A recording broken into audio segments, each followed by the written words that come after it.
Hey, good morning, good afternoon, or good evening, depending on when you're watching this edition of Hypnosis Week Live. Yes, it's me again, Alex William Smith by birth, but known by many of you more under my name, the British bad boy of hypnosis, Johnathan Royle, and it's great to be back again with another guest on Hypnosis Week.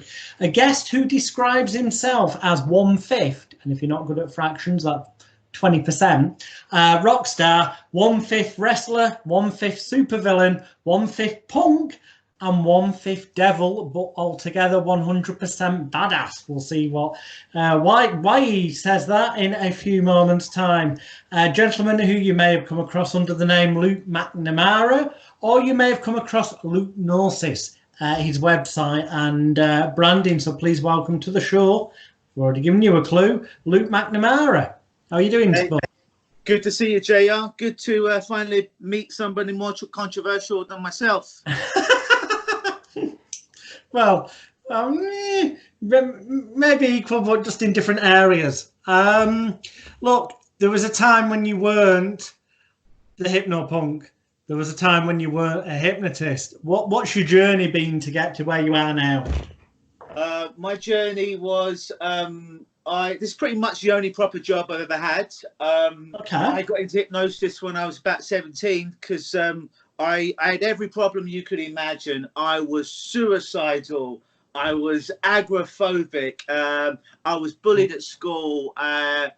Basically, I had every problem you could imagine, except I wasn't sexually abused and I wasn't addicted to drugs. Other than that, I could pretty much tick the box on everything. And when I tried to kill myself for the second time and it didn't work, I figured, fuck, the universe is trying to tell me something here.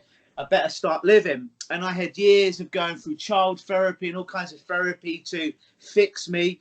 And nothing worked until one day, you know this, on ITV, a British free TV channel, we used to have this hypnosis show called The Hypnotic World of Paul McKenna, every Monday at 8 p.m. And it was a traditional hypnosis show, but for TV, a dog and pony show.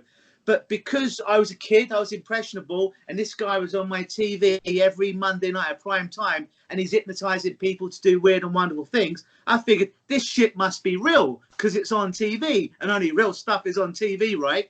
So I had a couple of years of that programming, and one day I'm going through the News of the World newspaper, which was one of our, our biggest selling newspapers, our biggest selling newspaper in England. I know you know a lot about those guys, and I had an ad for a supreme self-confidence audio cassette. This was in the mid-90s. It wasn't even in a CD or a MP3. It was an audio cassette.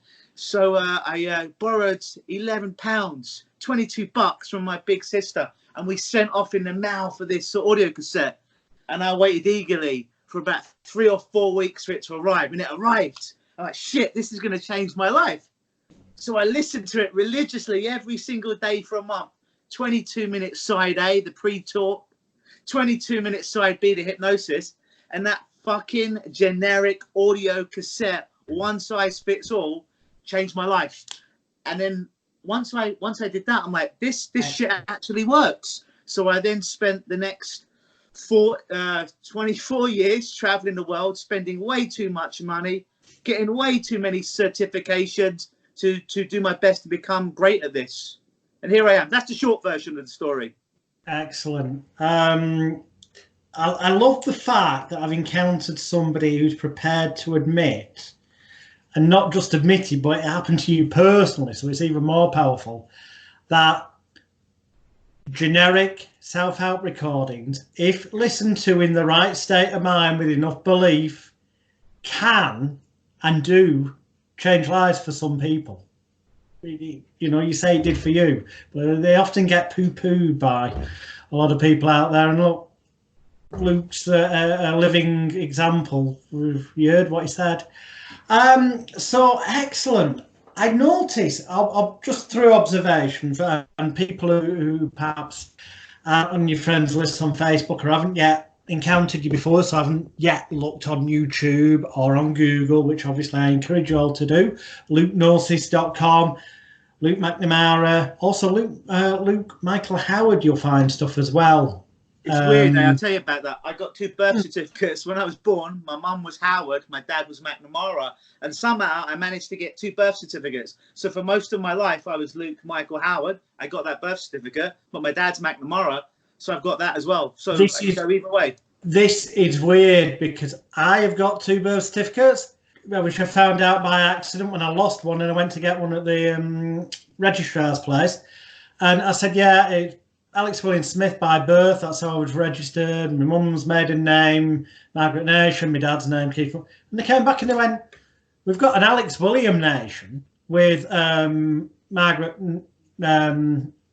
Nation, mother, and Keith Smith.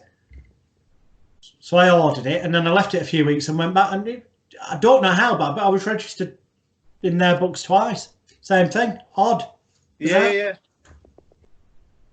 It's getting a bit X-Files of this, a bit odd. Yeah. Yeah. So, fuck. So, I mean, this is quite a theme that it's amazing how many people's journey stories it were involves at some point hypnotherapy or a derivative, but essentially hypnosis mind program being a solution to something in their own life. And that leading to, you said, I mean, you got, I don't know where to go with this because there's so many areas. I'm going to ask you, why do you describe yourself as 20% rock star, 20% supervillain, 20% wrestler, 20% punk, and 20% devil? All right, let's take care of the rock star. Look at me, I'm a fucking rock star. Number 1. Number 2, I grew up. The most consistent thing in my life is wrestling. I am too small to be a wrestler, and I have no athletic ability, but I'd be a good promo man. So I love wrestling. I've always loved wrestling. What was the other one? 1/5 the devil. What does Richard Bandler say? I'm not the devil, though he's worked for me from time to time. I like that, so I adopted that as well. I accepted all my darkness and used it as a way to kind of understand other people, shine a light on it. Punk, hypnopunk, yeah. I was this thing called straight edge. I know in England we don't really talk about straight edge, but straight edge is what in England we'd call teetotaling. So I grew up with a dad who was basically an alcoholic, if we're being honest about it. He wasn't abusive or anything like that, but he would just drink way too much. And I would see him go through heart attacks after heart attack, stroke after stroke, and still decide to drink too much and to smoke too much. And for a long time, I desperately wanted to change him because I wanted my dad to be alive as I got older. And he is still with us now. But I realized, you can't change people that don't want to change. So I made the decision that I just didn't want to do any kind of drug. I don't care if other people drink. My girlfriends in the past have drunk. My friends drink. I just chose not to drink or to do drugs. And I remember when I was in a mental health facility when I was a teenager, after I tried to kill myself the second time, they would give me antidepressants. Mm-hmm. And at that stage, I knew that if I was going to get well and if I was going to heal myself, I didn't want it to be some magical fucking pill that I got addicted to. I know I needed it to be me, that fixed me, that took the responsibility of saving me. So I used to do a little bit of magic, I know, and I'm getting back into it. And I know that you do as well. Excellent. So when I was 16, 17, these nurses, psychiatrists would come in and they'd give me the antidepressants. And I just made a decision I didn't want to do this, but I had to because they would check under the tongue and everything. So I learned to palm them and hide them in areas of my mouth. And then I would sell them to other patients later on. So I got a little side gig while I was in this hospital, Charter Nightingale Hospital in London. It's actually a really cool place to stay. Free TV, free gym there. Yeah, but I decided the punk came from straight edge. And the straight edge movement in America was kids that wanted to enjoy punk music, but were too young to be served alcohol. So if someone under legal age would go to a punk rock concert, they would be allowed in, but if the establishment sold them alcohol or liquor, they'd be shut down. So they would draw an X on the back of their hand with a permanent marker, which signified to everyone in the club, they're underage, don't fucking sell them any alcohol. And then it become a whole musical movement based on punk rock and straight edge. That's That's where the punk part of my name comes. And when you add all of those dynamic elements together, you get 100% fucking badass. And yes, I'm humble. Excellent. So look, I've noticed you bought out, well, when I say bought out, I see them pop up. Now, obviously, as people who visit lukenosis.com will see, you do therapy. You see clients for therapy. It seems that how I make money. It seems that you mainly deal with, well, certainly the site mainly plugs weight loss or weight management, smoking cessation, anxiety and pain seems to be the main things. Yeah. Now, I can see a logic because those kind of quite often interrelate. I can interrelate. Is there a reason why you kind of mainly promote those 4 things on your website? Oh, well, I realised they were the biggest reasons that people would search for hypnotists, certainly in Canada, and probably you'll notice in England. You know, for a long time it was just smoking. You know, we have the most successful rate in helping people quit smoking, and then that would lead into, secondly, people who wanted to lose weight or weight release, as we call it now. Then some kind of physical pain, and then anxiety, probably anxiety, every kind of form of anxiety, from acute anxiety to generalized anxiety to PTSD to CPTSD. It's probably the #1 reason people come to me now. And probably #2 is addiction. And for addiction, I put multiple things there. It could be food, it could be crack, it could be heroin, it could be cigarettes, it could be addicted to a toxic relationship. But I put those all under the umbrella of toxic patterns and addictive mental patterns that they've got. So that would probably come under the second reason. So I just looked at why people coming to see me and just focus more of my time, energy, and marketing in those areas. Mm-hmm. Which is a valuable lesson for anyone. There will be different things in some areas of the world we'll have more demand for as well. But yeah, that makes sense. Now, clearly, the website's focused on therapy, selling therapy to end users, clients, patients, general public, call it what you will. However, unlike a lot of, I'm going to say it, sorry if I upset some people watching, straight-laced, winky-wanky, arty-farty, tree-hugging, new age therapy types, you clearly are not shy from being a bit more in people's faces. Could I see videos appear where you are, for want of a better phrase, doing, not necessarily on the street, but it's what people dub street hypnosis. It's happening at, I'm sure I've seen it, psychic fairs, health fairs, out and about, and you will have stands there. I've seen you, clearly advertising your wares, but using rapid inductions and stuff. A lot of hypnotherapists shy away from doing stuff like that. I think it's frankly because they're too scared, or they've not been taught how to do it properly, or they don't appreciate the value of the marketing side of it. But why did you? Well, you've clearly embraced it. Why?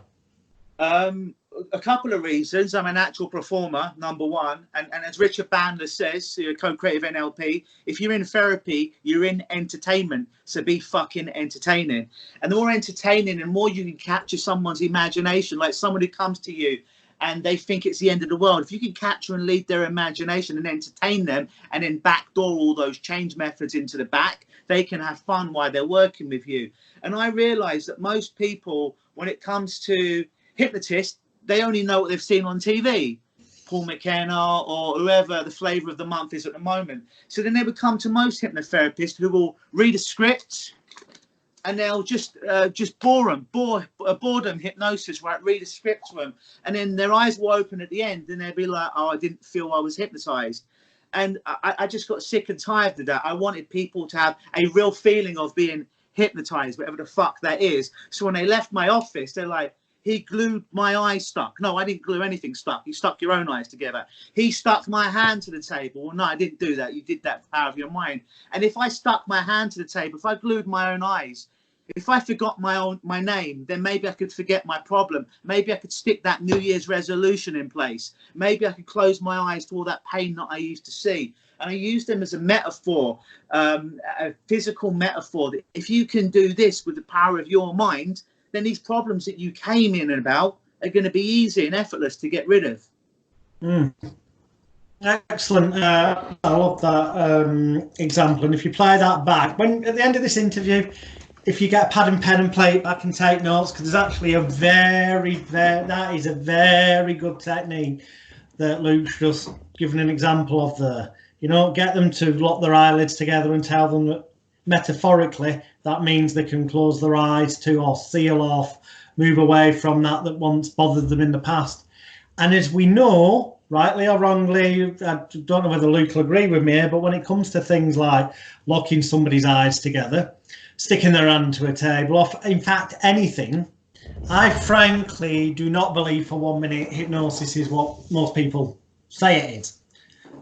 My example of that, and then let's get your opinion on this, Luke, is that it's what I call the Dave Alman technique. And I think a lot of therapists have missed this in his book. It's in his book, and I think it's the most valuable thing in his book, but most people have misinterpreted it. And that's that when he's talking about almond eye closure, imagine turning off all the little muscles around your eyelids, imagine them glued together, or whatever other cobblers you want to come out with, because frankly that doesn't particularly matter. He's right at the end, he says, on the count of 3, I'm just going to ask you to prove to yourself that you have done this properly. 1, 2, 3, just prove to yourself you've looked your eyes together, just try to open them. And yeah, there is that law of reversed effort thing, but ultimately the real key and the real nugget is that phrase, just prove to yourself that you've done this properly.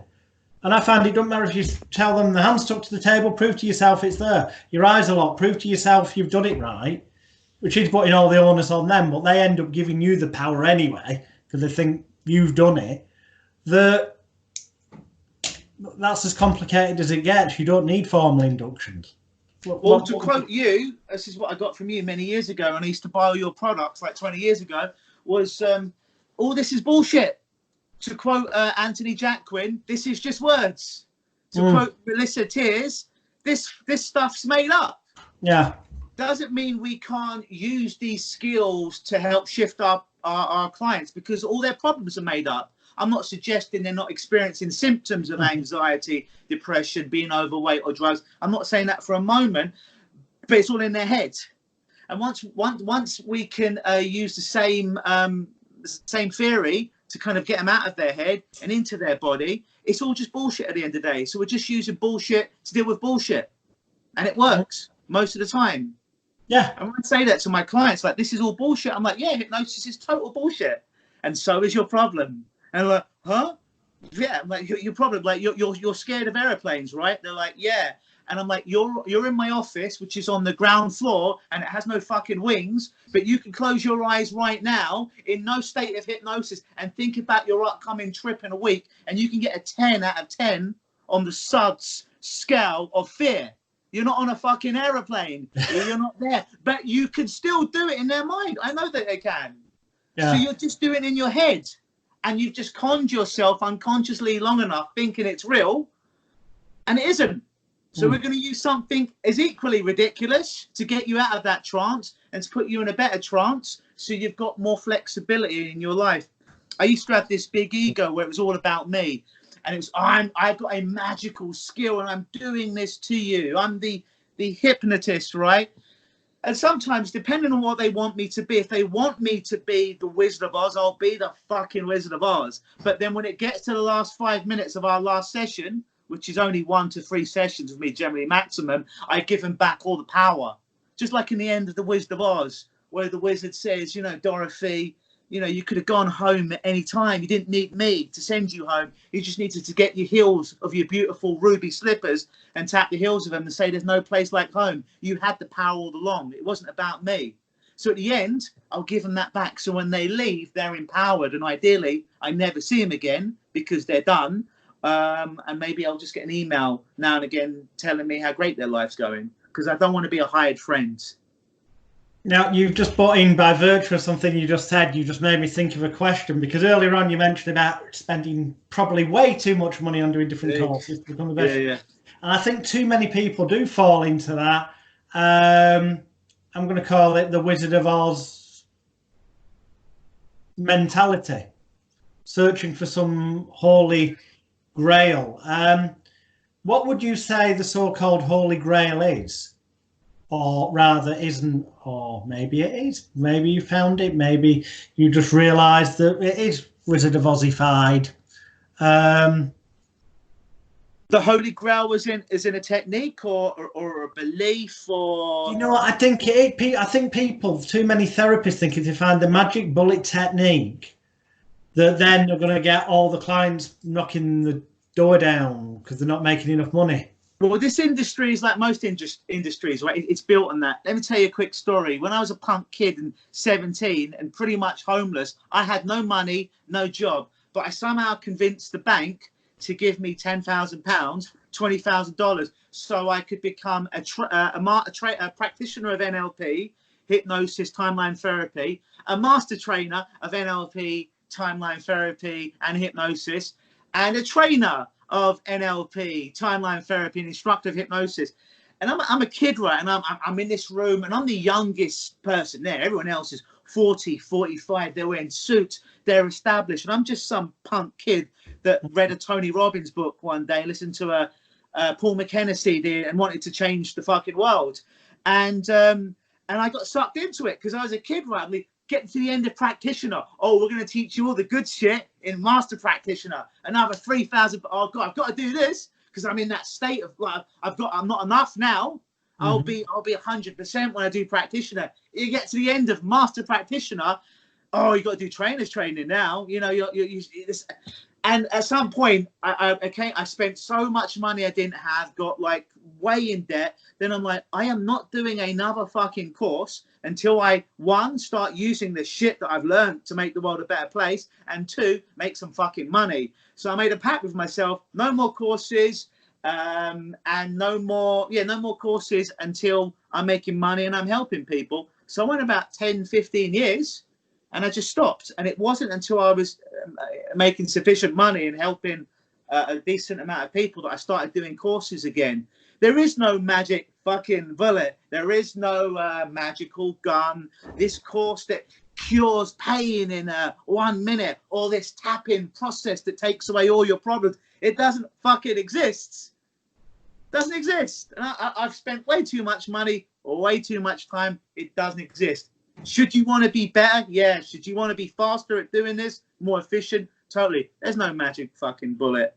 The client will come in. I have no idea what I'm going to do with my client until they come in there in front of me, and I'll see what they're responding to. Not what I thought I should do, but I'll see what they're responding to, and I'll go in that direction because I've just done a lot of shit and I've got a lot of techniques in the background. And sometimes I'm just going to make shit up. And I'll tell my clients, hey, I just made that shit up. They're like, I know. I'm like, and it still worked, didn't it? They're like, yeah, I don't want to smoke anymore. I'm like, weird. Because you know what? Here's the technique. You know what the technique is? The technique is having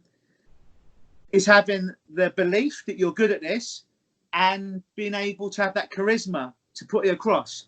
And you can almost say or come up with any technique. But if your intent's strong enough, your energy, if fucking energy exists, it's a weird woo-woo thing. I don't believe in it yet. It seems to work most of the time. Energy, it's a weird thing. Don't believe in it, but it just seems that energy works everywhere all of the time. But when I come in with, I know I'm going to make this work. I'm going to throw everything at them. I just have this total belief that I'm going to bring my bat, and all they got to do is bring their bat, and we're going to have a nice game of transformation when they come in. But the magic bullet is confidence and bringing a form of charisma in there, because no one wants to be fucking bored. If they want to be bored, they go see a counsellor and talk about their problems for 10 years. I agree with you. Well, entirely. Years ago, Delavar, one of my tutors, and I'm going back over 30 years now. God, I feel old. He said to me, the only difference between stage hypnosis and hypnotherapy is that with hypnotherapy, you may just have an audience of one person.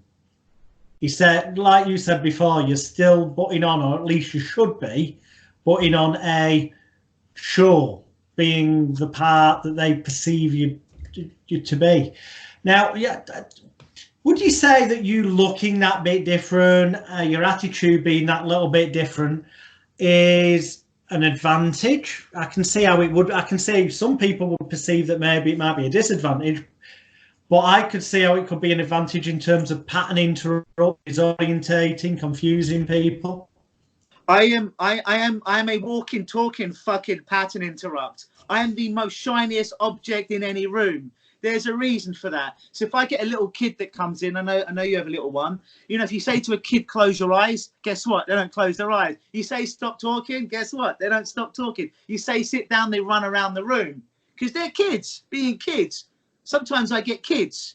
So I have to be the most entertaining. I need to be the most colourful thing to captivate their young mind. So all the focus is on me, so I can tell them beautifully woven metaphors to shift. And everyone else will get filtered out by me. People, before we had YouTube and people got to see me on video, it used to be even more powerful. I would get if people never saw me, I'd get the old shit moment, that I'd call it. They wouldn't see me. There's no videos. They'd come to my office. I'd open the door, they'd see me, and they would go into hypnosis immediately because they're like, oh shit, he don't look anything like the psychiatrist I've been to, the counselor, the doctor, and none of that shit worked. So maybe I've got a chance with this motherfucker. Yeah, excellent. Yeah. And if people are offended by the way that I talk or the way that I look, guess what? They ain't going to come and see me. I'm hard filtering out these snowflakes early because I want to work with people that are tough, and they want to put their toughness into changing their life. They're not wishy-washy on the fence. I'm going to fucking force them to make a decision. You're either going to change or we're not going to fucking work together. So what do you want to do? Excellent. Which automatically in turn is kind of making sure you've got higher success rate. Yeah. You're filtering out the shit clients is basically what you're saying. Totally. Excellent. And then I would find out however much other hypnotists would charge, and I would charge far more than any other hypnotist that I know. You know, other than I guess heavy hitters like yourself. But yeah, no, I charge more and more. And right, I had a lady yesterday, and I charge a premium for my stop smoking. And we got to the end of the call, and she decided to sign up to become a non-smoker. And she finds out how much the investment is. She goes, "Look, I don't want you to be upset with me, but I need to ask you something." I'm like, "Totally. What do you want to ask?" She's like, "Is that a normal price?" I'm like, "What do you mean? Is it a normal price? Do other hypnotists charge that?" I'm like, "I have no fucking idea what other hypnotists charge. That's how much I charge to help people change." She's like, "Oh, sure. I just wondered." Yeah, that was the objection. It's true. I mean, secretly, I knew what other hypnotists charge. Way too little. We've got someone round the corner who charges $50, $100 an hour. And I'm thinking, if I'm going to let someone come into my head, essentially a mind surgeon, if you will, do I want the cheapest mind surgeon to be in my head fucking things up? Or do I want someone that's got a track record of reviews, of videos, of testimonials in video form, and proof that this shit works, you know? And most people don't, right? Most hypnotists that I know, they say they're great, but they don't have 75 testimonial videos from 75 different people. They don't have tons of reviews on Google, good positive reviews and negative reviews. Here's a secret, folks. If you go on Google and it's only positive reviews, it's probably fucking bullshit, because not everybody likes everybody. This is just life. Yeah. Yeah, definitely couldn't agree more. There's one or two people, just one or two I've seen, who actually do genuinely allow negative reviews to show up as well. I have done on occasion, purely because, like you said, nobody ever gets 100% positive feedback. Yeah, it's impossible. And yet, some people teaching courses will tell you differently. Well, it's like we're the same people that teach you that this technique works for 100% of the people all of the time. And when I started to learn and get really good at this shit, is when I was sold that crock of shit that this technique works for everyone all the time, and it didn't. And they paid me a bunch of money, and I desperately wanted to help these people, and they're sitting in front of me, and the fucking script didn't work. And I'm in that room, and I've got another 30 minutes, and I'm like, that's when I learned to be good, because I learned to improvise, use what the person was giving to me, and make up my own shit. Excellent. Massive lessons there for people watching. So what would you say is, can I'm pretty damn certain, do I remember correctly, you got yourself, please tell me it's you, got media coverage for hypnotic anesthesia so that people could have tattoos done without feeling the pain. No, that wasn't me. But if it was a good story, yes, it was me. Yeah, it was a good story. I don't know else. why, but in my brain, I've linked it with it being you. Oh yeah. No, if it's good, I'd like to take credit for it, but I don't think it was me. But I have got videos of me hypnotizing people that did have tattoos, but none of them went viral or anything like that. That's where I'm blocking it and messing it around in my head, because I have looked at your YouTube channel and sim videos and stuff, you know. That might be a niche for you to have a look into randomly. Yeah. So what would you say your biggest, well, not your biggest earner, because, you know, that's private to you anyway, but your biggest, forget the money side of it, your biggest passion, which type of clients do you enjoy treating most?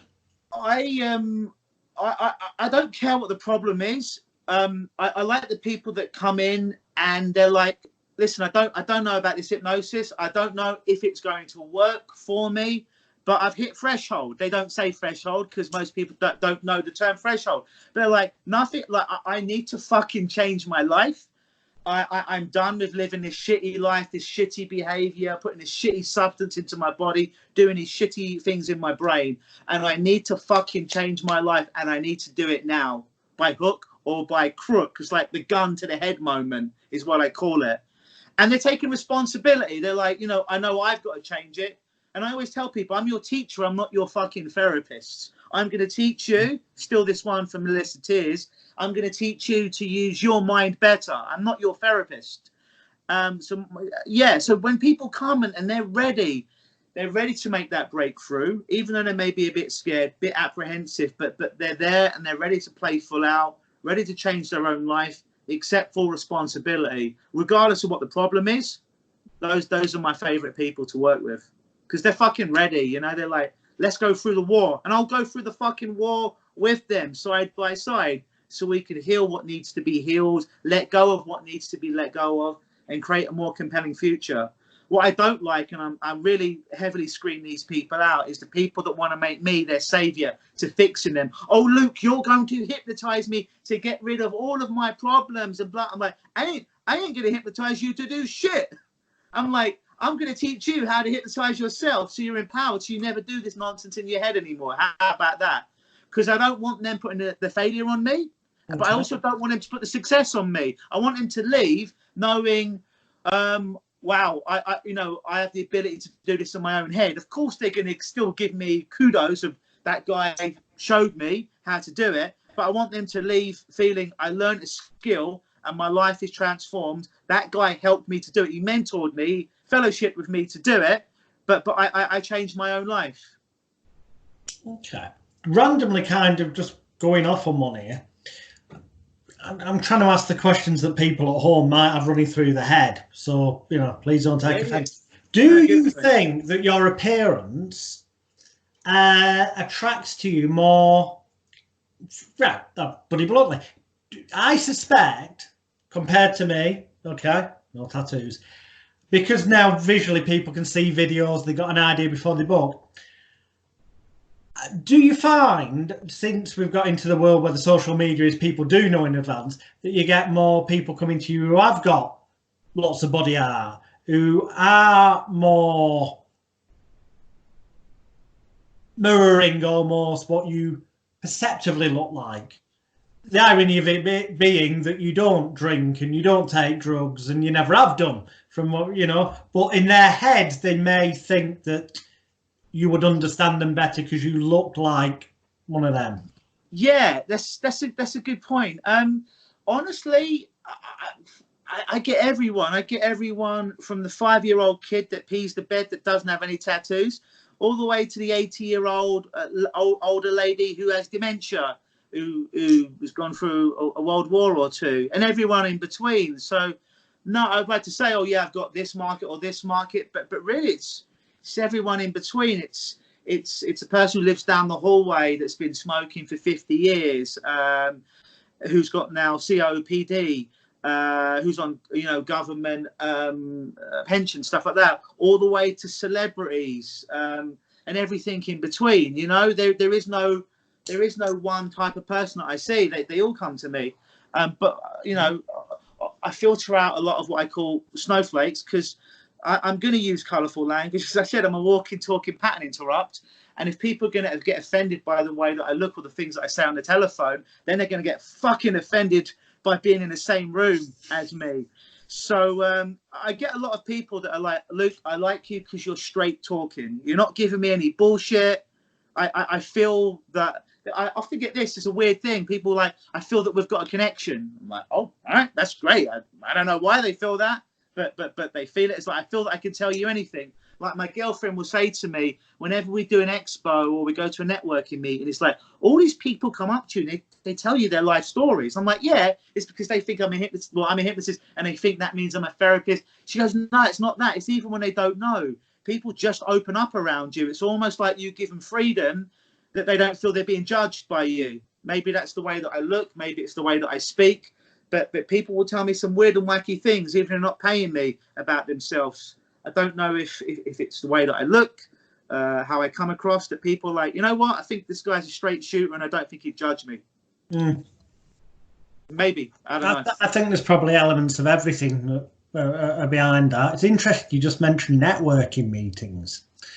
The majority of hypnotherapists that I see talking online going, oh, I can't get enough business, or, you know, I'm not getting enough clients, what should I do? The one thing they seem to shy away from is networking meetings. Now, I spoke with Sheila Granger, the gastric band lady. I like Sheila. Yeah. And in Sheila's interview, which is on hypnosisweek.com, she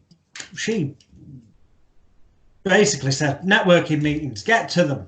And she gave her thoughts and ways of dealing with them, which I won't repeat here because things are to watch. How do you approach networking meetings? So I go to these meetings. Here's how I approach life. I look what everyone else is doing and I do the fucking opposite. If everyone is going left, I go right. You know, if everyone's wearing a suit, I will wear a fucking vest or a tank top.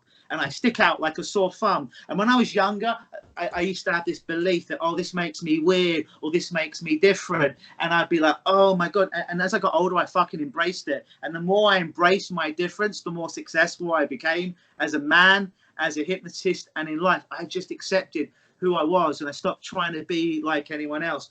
So I go to these networking meetings that typically are filled with people. They get up early, they're in their nice suits there, they're all being nice to one another, professional, giving the same fucking boring 30-second commercial, not really wanting to listen to you at all, but they want to pitch you their stuff, and it would do my head in. So I would go there, looking the way that I do, doing the things, and people like, oh, you're a hypnotist. Yeah, hypnotize me. Great, put your feet together, don't move you. And I go straight into it with people. I would go straight into hypnosis there. And it blows their mind because like they're like, we had another, and I'll hypnotize them. And they'll say later, we had another hypnotist a couple of years ago, he came in, and we asked him to hypnotize us so if he could give us a demo. And he's like, oh, well, you need to sign this document and you need to come into my office and it's not ethical to do this and blah, blah, blah. No, it's because they were pussy. And they were too scared to do hypnosis in case it fouled and it looked like a fucking fraud in front of people. That's why they didn't do it. And I find the best ways, I can talk a bunch of shit or I can do it with someone. So when someone comes up to me and says, oh, you're a hypnotist, tell me about hypnosis. I say, well, I could fucking bore you for the next hour and tell you a bunch of stuff you don't need to know. Or we could just do it. What would you prefer? I give you the experience of it, or I just fucking bore you? Oh, you could do it right here, right now, in front of all these people. Yes, and I'll go into it. Because to give someone the experience, you know this, versus just a bunch of vomiting fucking words at them, giving someone that experience is so much more powerful to them than a fucking sales script. Yeah, no, I totally, completely agree. It's just so to answer your question again, we all get up at the networking meeting. Everyone's giving their 30-second boring commercial. I'll get up and I'll do mine and it will just fucking go silent and I'll get a round of applause. And then people will come up to me after like, oh, that was amazing. You need to come here more often. Because I see what they're doing. I don't want to be like them. I do what I do. And then people flock to me like, oh, shit, you're different. I am different. It's good to be different. Yeah. Oh yeah. As long as you've got thick enough skin to put with the fuckwits that like to attack people who are different. But yeah, I have to be careful. Our good friend Bob Burns wants to scratch my car up or something. Does he? Yeah, yeah. Why? I don't know. I've never met the guy, never said anything bad about this guy in my life. And then one day on a forum, I put a street hypnosis video up there, and he started negatively adding some comments underneath it. And I responded, and I was respectful at first. And then he threatened to like key my car. And what I always found funny, I've never met the guy, but I know that I've confronted I've not had the opportunity to meet Mr. Burns yet, but I'd like to. But I like to meet people that I call internet like tough guys, and I've met a few of them last year that would talk shit online, and I'd be at a seminar and they'd be in the room, and I would see this person from a different country, and I'm like, oh, I remember last year they were talking shit about me. So I'd wait till I was with my girlfriend at the time, like, oh, I remember that guy. He talked shit about me online. And she's like, don't say anything until after tomorrow lunchtime when the course is nearly done. So, boy, you don't have no idea how tough it was to hold that in for fucking a day and a half, right? So it comes to the lunchtime the next day. I won't say the guy's name, but I go up to him. I'm like, do you know who I am? Oh, no. Oh, really? You were talking a lot of shit about me online last year, and we had a little conversation. I wondered if you'd want to say those things to my face right now. Yeah. And then he apologized, wanted to buy me a drink and stuff. And yeah, usually, here's the thing with me: if I'm going to talk shit about you online, I'm going to be prepared to back it up. If I think you could kick my ass in the real world, I ain't going to take shit about you online in case you find me in the real world. So don't talk. Here's the moral of the story: don't talk shit about someone unless you're willing to have the conversation to them face to face. And my experience has been people were a lot nicer to my face.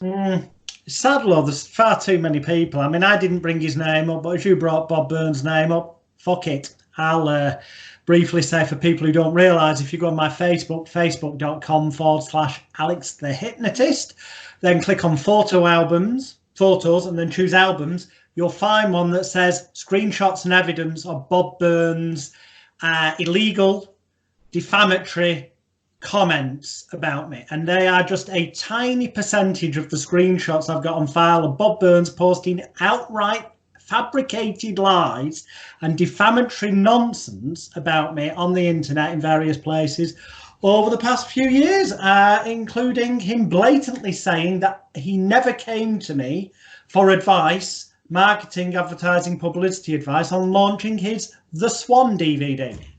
And when I pointed out that yes he did and I had all the evidence on file, he blatantly said, if you've got the evidence, publish it on the internet. And I've got the screenshot in that folder that he said that, so just to be clear, I've not broken any GDPR laws, no data protection laws. I only bought evidence online when Bob Burns himself blatantly said I was allegedly lying and that he had never come to me for advice. All the evidence is there. You can just have for yourself. He is the liar, fantasist, nut job. Yeah. Well, what is he got? He's got the swan, right? I'm developing the cobra because the cobra always eats the swan. Well, I think it's more of the naked sooty puppet. The interesting thing about the swan is that he calls it the swan. He says there's no hypnosis.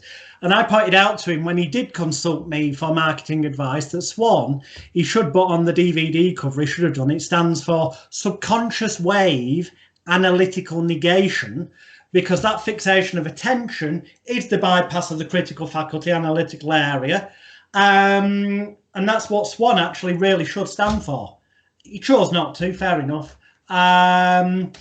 But it's nothing new, like anything else. If you get old books on the pendulum, they advise you to hold it like that. Now, if you take the pendulum away, boom, you've got the swan. Old books on the pendulum are training books on the swan. Here's another thing, right? And I got a lot of heat about this a couple of years ago before I went to Hypnothoughts. I made a video. Burns is probably going to have an embolism when somebody will bring this to his attention. Oh, of course, yeah. You give a shit? No. If someone's going to... No, because nobody will ever say anything to my face. It's the bottom line. And I'd be more than happy. I have no doubts he'll say something to my face at Blackpool Magic Convention, which I know he's going to, where he's posted veiled threats online about how he's going to be at Blackpool for the 3 days, and how if I was to go and extend the hand of friendship to him and buy him a drink that he would accept, but he still thinks I'm a tit, to which I replied, well, guess what? I'm not going to buy a pint for someone who's defamed me on numerous occasions on the internet with fabricated, offensive bullshit. And yet he's got the audacity to call himself an ethical therapist. It blows my mind, right? There's these people in hypnosis, and I got a lot of heat from this a couple of years ago. I made a video which was basically nothing is original.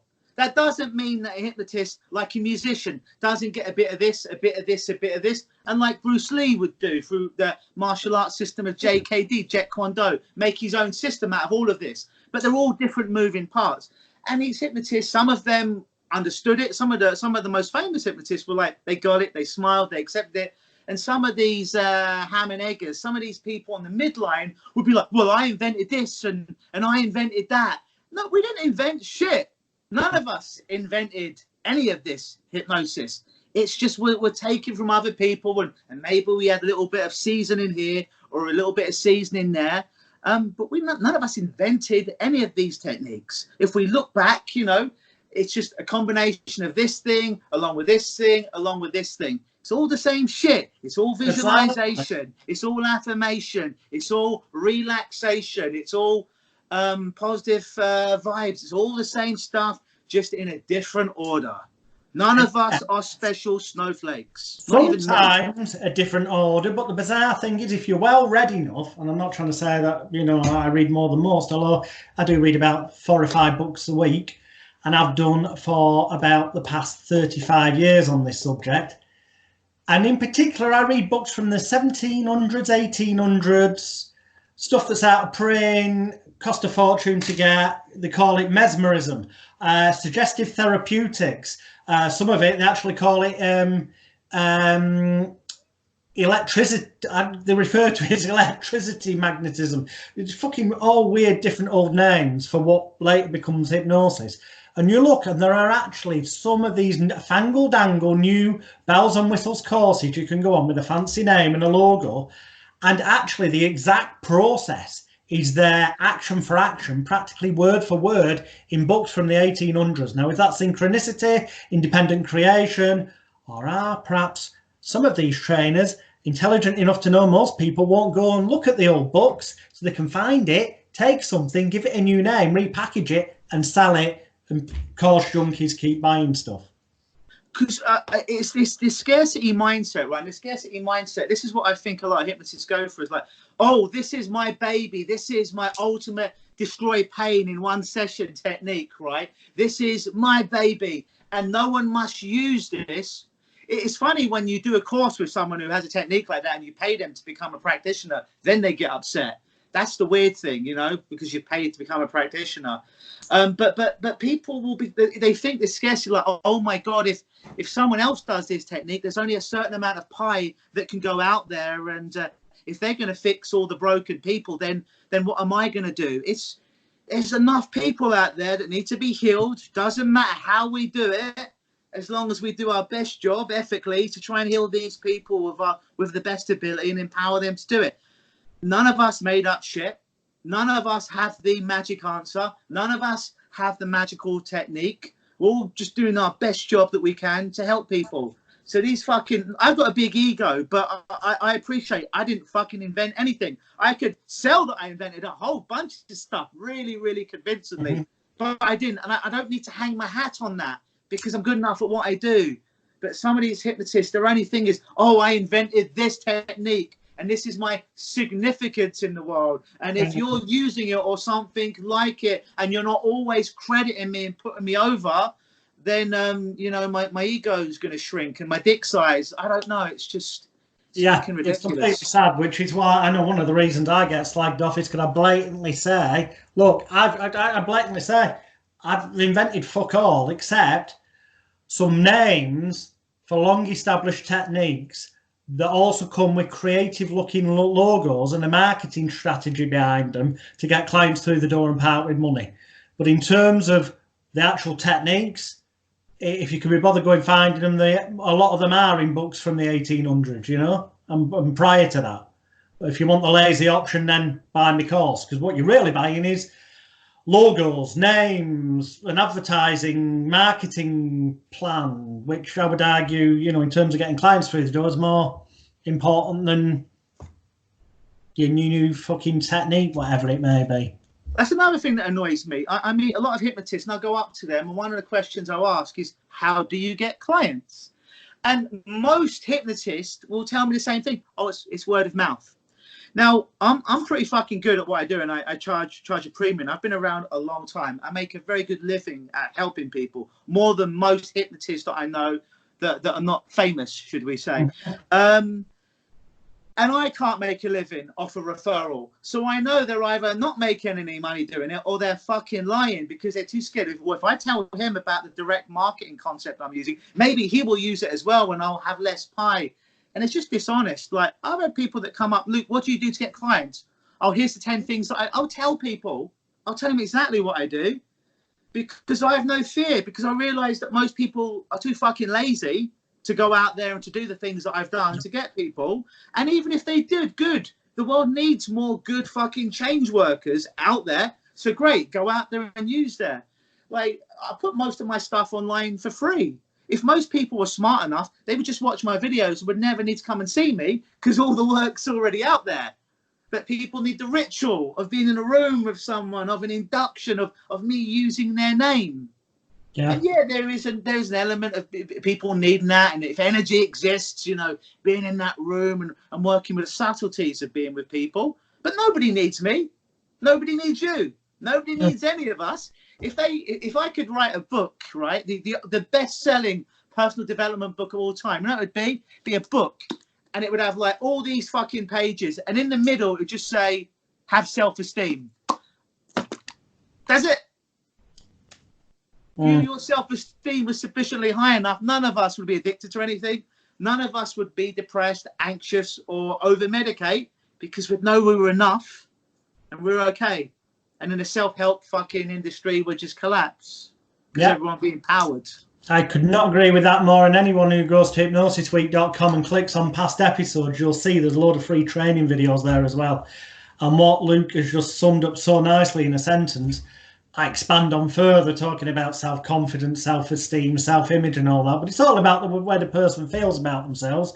And if they feel good enough about themselves, then they don't need something to fill a gap, as the metaphor goes. They don't need the smoke screen or to drown an issue or to literally escape it with drugs or whatever. So yeah, 1,000,000%, I'm with you there, dude. So you make stuff up. In terms of conventional stuff, though, I say conventional. What is conventional? But you know what I mean. In terms of what people classically perceive hypnotherapy to be, because people watching this are probably hypnotherapists. What's your sort of favourite go-to techniques? Honestly, man, here's the weird thing, right? I'm not married to any technique. Like, if I find a psychologist that's using a great technique, I'm not going to poo-poo them because they're a psychologist. If they've got a good technique that I find, guess what? I'm using that shit to help people to heal themselves. So I'll go through, I'll go through stages. For a lot of time back in the day, I'd use your complete mind therapy to help people when I was getting first started off, because it was just simple. It was almost a one size fits all, and you could fit someone's issue into there and do a nice session with them. And I would figure I was really good. And then a year would go by, I'm like, I was shit. And I'd go on to something else. I'd be like, oh, now I'm a great hypnotist with this superpower. Another year or 6 months go by, I'm like, shit. I used to think I was good then. I'm great now. Now I'm doing awesome. I got this technique. I'm so confident. Another year goes by, I'm like, shit. I was delusional. I was helping a lot of people. But I'm always evolving, man. I realize with my brain, I've always got to be doing different stuff, because if I'm doing the same techniques over and over again, I get bored, and people will feel it. I've always got to shake them up a little bit and do even just something a little bit different, or use this in a different order, because I get bored. And if I'm bored, this isn't good for people, because they need me to be in the fucking moment, in the trenches with them, you know, power of now and all that shit. But I have auxiliary tools that I like to give my clients. Like I'll use tapping procedures like the 6-step faster EFT that I'll teach my clients for pretty much any kind of problem. Really simple to do. The spinning technique, different eye movement desensitization therapies. I mean, I started off doing the Elman back 20 years ago. Didn't use the Elman for the last 15 years. I've recently got back into it, and now I understand it on a completely different level. I'm like, why did I stop using this for 15 years? It does so much. So sometimes, yeah, I'll do that. I'll be like, why did I stop using that? That was actually a solid piece of self-help material there. I should bring that back in. But all I know is, however good or great that I feel that I am now, a year from now, I'll look back thinking, shit, I thought I was great then. I was helping a lot of people, but now I'm great, because it just always changes, man. I won't be doing the same stuff 6 months from now. That's all I know for sure. Okay, so what do you see? What sort of plans you got for the future? What's the dream, as it were? The dream. Well, I'm going to get to meet Russell Brand in a couple of months. I want to get him on my podcast, Unstuck with Hypnopunk Transformation with Edge. I like Russell Brand. He's kind of an interesting character. I have an idea where I want to do shows. I'll go a lot to these conferences, and people are, oh, you're in stage hypnosis. I'm like, no. They're like, what? I'm like, no, I do change work with people, or you might call it therapy. Like, you need to be on stage. I'm like, I know, but I didn't just want to do a dog and pony hypnosis show like most other hypnotists will do, because it's already been done to death. And I love magic, right? I love magic, but I don't have you know, a $5 million budget like Chris Angel or David Copperfield, right? So I'm like, I want to do like a fusion of magic and hypnosis together, mentalism, but on the big stage where there's a certain amount of edginess to it, where people are like, something weird and bad could happen, not to anyone else, but to this guy. But I need to keep watching, because this is fucking captivating.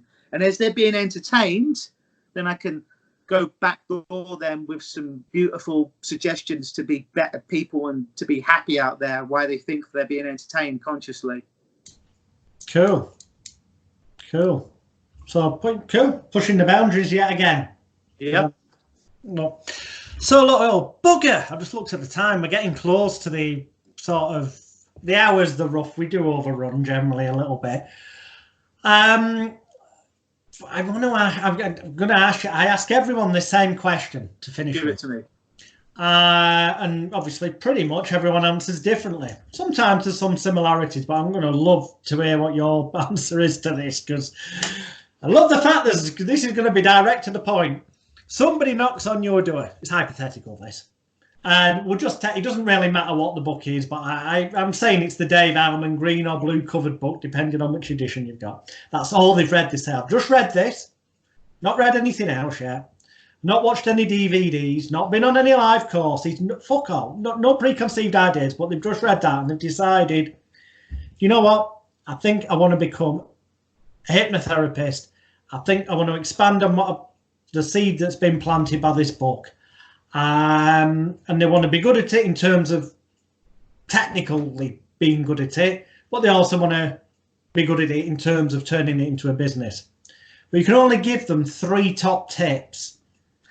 What would, gut instinct, your 3 top tips be to them to set them on the right path? So this is not only to be better at their craft, but to make money from doing it as well? Okay.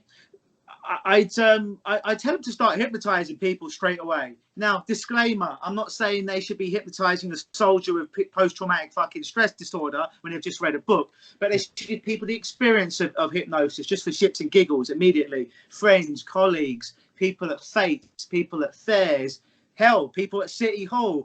Start getting into actually having some balls and hypnotizing people who put their hand up and say, yeah, I'd like to experience some hypnosis. and be prepared to fail. You're going to fail, and you can turn every failure around. We know that, but be prepared that some people. And when I find that when people fail in hypnosis, most of the time it's not that the hypnotist failed, it's that the client just didn't follow the instructions. They didn't understand what their role was to play in this dynamic. Yeah. I remember having a client where I'd be like, all right, go ahead and close your eyes. And they're staring at me. And I'm thinking, is it my accent or what? So I say, all right, again, go ahead and close your eyes. Give the non-verbal. Their eyes are still open. That's all right. Sleep. Give me all of your money and your credit card number. Thank you. Feel good while you do it. And then I would look at them and be like, is there a reason you're not closing your eyes? And they would look at me like, I thought you were going to make me close my eyes. So I stick my fingers in their eyes and they close their eyes. Some people are just fucking dense. But go out there and start doing fun, experiential hypnosis with people immediately, number one. Number two, get a website, get fucking something out there. Get a footprint on the internet that says, I'm a hypnotist, with a picture of you, maybe a video on that. And number three, get off these fucking Facebook forums and groups where people are bitching and complaining, having a pissing contest who has the biggest dick. Just get off those things, just negative bullshit. Those would be the three things I think I'd give people. Excellent. The only thing I'd add to that is I encourage get out there, and the only way you get good at something is by actually doing it. But just as a disclaimer, if there are check if there's any relevant laws in your country. And if there are, make sure you abide by them, and obviously ensure the safety of your volunteers at all times. So don't stand them on the edge of a pavement where they could fall into the road type thing, as you can see some bloody people doing on YouTube videos. Why they ever thought it was a good idea to upload those YouTube videos where people are stood on the edge and nearly get killed, God only knows. But hey, yeah, that's an entirely different story. Excellent. Is there anything? Well, obviously, tell people how they can find you, although pretty much it is a case of going to lukenosis.com, and the link will be below the video, or typing in Luke's name into YouTube, into Google. You'll find it. He just pops up. And most of the stories on Google are true. Most of them. Most of them. Don't believe everything you read. If it's good, it was probably true. If it was bad, it probably wasn't true, and it was probably people that made it up. Yeah, but you can go on YouTube. I've got over 1,000 videos, all from my TED Talks to live performances to street hypnosis, to talks that I've given to different groups, to actually change. I keep wanting to say therapy, but I don't like the word therapy. So personal change sessions that I've done with real people. I'm all over Facebook. Again, just put Lukenosis, Luke like me, then Gnosis, like the end of hypnosis, N-O-S-I-S. Instagram, Lukenosis. Twitter, Lukenosis. And my podcast is called Unstuck with Hypnopunk. That's my name on the street. Transformation with Edge. So it's like 30 minutes where it's generally me. I don't have guests, where I'll take a subject and I call it personal development with balls. Personal development with all the fluffy stuff taken off of it. It's just direct. It's in your face with all the nonsense, all the fat taken out of it. Unstuck with Hypnopunk, transformation. Transformation with Edge, however you listen to your favorite podcasts. Excellent. So check it out. I mean, bloody hell, resources galore there for free, for Christ's sake. You have no excuse for not expanding your mind, expanding your horizons, unless you are easily offended by the kind of language that's been used in the past hour. And if you are, then, well, fuck you. Yeah, and like I say, send your hate emails to mal@lukenosis.com.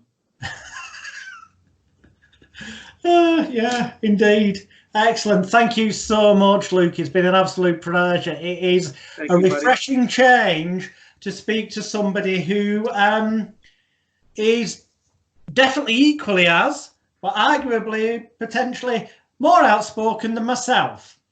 It'll distract away slightly for a while. This will have a warning above it when I put it out live. Warning, strong language used. No, one last quick story. A few years ago, I was talking at the Canadian Hypnosis Conference. It was my second year, and I noticed above my name it said disclaimer. So I went up to the lady who organised it, Joanne Eady, and I said, why does it say disclaimer above my talk? She goes, Luke, I love you. A lot of people love you, but some people are a bit scared of you, and you use some colourful language. So we have to use the word disclaimer above your name. It made me feel good about myself. So disclaimer away.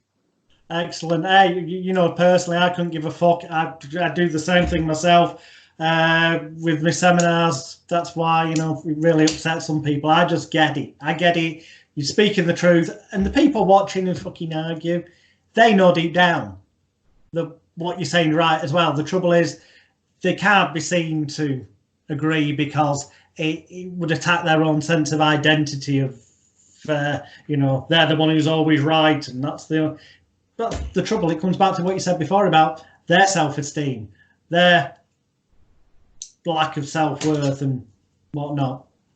Very insightful. Get your pad, get your pen, watch this again from the beginning, take notes, visit those resources, and we'll see you next week for another edition of Hypnosis Week. Thanks again, Luke. Absolute star.